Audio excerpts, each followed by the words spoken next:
извънземен гръб. И здравейте хора, днес ще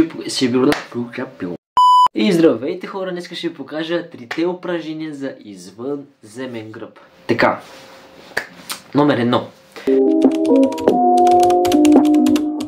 Първото упражнение е, може би, упражнението, което всеки ползва в неговата тренировка, мисля.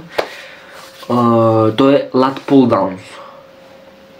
Това упражнение помага за гърба да стане по-широк, нали? И сега ще ви покажа как да го направите перфектната форма, за да може да имате перфектни резултати. Така, идеята на това упражнение е на макс, като дигнете нагоре, това целият латисимус да се разтяга. Да се разтяга на макс. Разтяга се. И като го пуснете, нали, вече това трябва да ви е до преценка на вас. Защото идеята на това упражнение е разтягане. Изобщо какъв да е мускул. Когато се разтяга, той и расте. Разтягаш нагоре и надолу. Моята лична конфигурация за това упражнение е 28, 21, 14 и 7.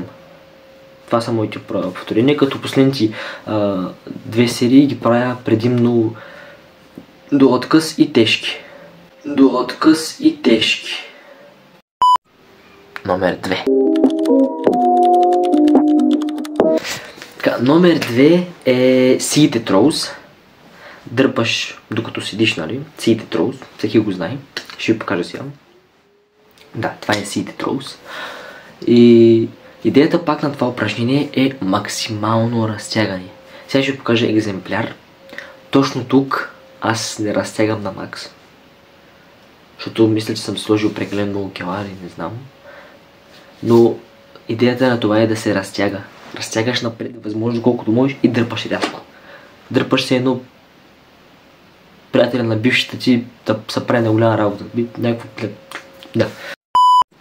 Това упражнение даже Арнолд го е правил с максимално разтягане. Просто разтягаш на макс и буташ рязко.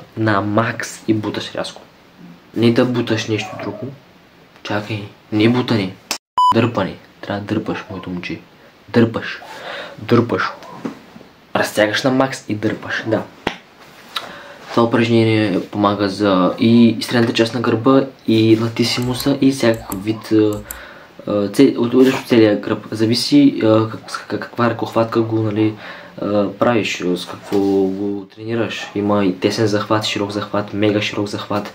Зависи от твоята преценка. Аз лично го правя това упражнение с среден захват, т.е. горе-долу колкото рамената, малко по-широко от рамената, за максимални гейнове. Поне на мен така ми действа. Запомнете пак, максимално разтягане. Така, номер 3. Не знам как му се вика на това упражнение. Честно казвам. Но, това, нали? Окей. Абе, дърпаш. Няма че не, пак дърпаш. И пак мега много разтягаш.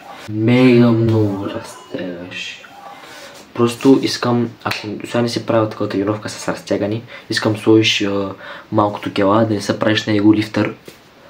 Да не ти отида. Така. Да не се правиш на его лифтър. Слагаш си малкото кела и разтягаш на макс. Да видиш каква просто няма да се чувстваш мускула на другия ден. Толкова много добре ще е, толкова перфектно чувство. Разтягаш на макс.